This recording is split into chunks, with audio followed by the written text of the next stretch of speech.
May isang bagay tungkol sa pagiging rider na hindi mo maiintindihan hanggat hindi ka mismo ang nasa motor. Hindi ito tungkol sa bilis mga preng, hindi rin ito tungkol sa yabang. Tungkol ito sa mental pressure na araw-araw mong dinadala habang umaandar ka sa daan. Point of view ha, halimbawa ikaw to ngayon, hawak mo ang monobela, nakatingin ka sa kalsada, walang rewind, walang pause. Isang maling desisyon, pwedeng magbago ang buong araw mo. Preng, simulan natin sa init. Hindi lang pawis ang problema. Ang problema din dito is yung focus. Habang tumataas ang init mga preng, bumabagal ang reaction time. Pero kahit ramdam mong pagod ka na, kailangan mong manatiling alerto. Traffic light, pedestrian, jeep na biglang hihinto, walang space para sa mamayana. Dito mo marirealize mga preng ang pagiging rider. Hindi lang physical, kundi mental endurance to. At ang mas masakit sa init, yung judgment. Bakit ka nagmomotor?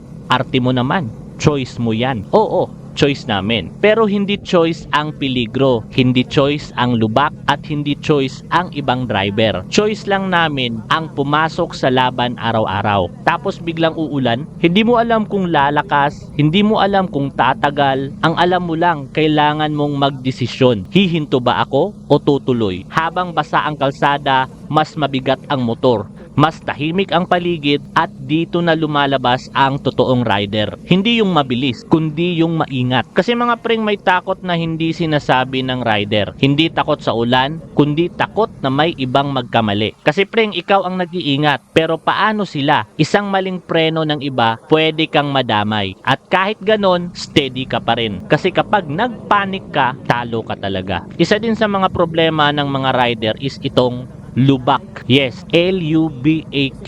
Lubak. Para sa iba, simpleng sirang kalsada lang. Pero para sa rider, instant calculation yan. Lalim, bilis, anggulo. Walang oras mag-isip ng matagal. Kaya minsan parang tahimik lang kami. Pero sa loob ng helmet, sobrang ingay ng utak namin. Pero ang pinakamahirap kontrolin mga preng, hindi ang motor, kundi ang sarili. Kasi mga preng kapag may biglang liko, walang signal, walang tingin, gusto mong magalit, gusto mong sumigaw, pero pipigilan mo kasi alam mong galit plus motor equals peligro. Kaya rider learns one thing fast: self-control, save lives. So bakit kahit ganito tuloy pa rin? Hindi dahil matapang kami, kundi dahil may dahilan, may trabaho, may pangarap, may inuuwian. At bawat biyahe para yung paalala, kaya mo pa. Kung rider ka at narinig mo to, alam kong ramdam mo to preng. Kung hindi ka rider, sana ngayon mas naiintindihan mo na. Hindi kami naghahanap ng special treatment. Gusto lang namin makauwi ng ligtas. Halimbawa,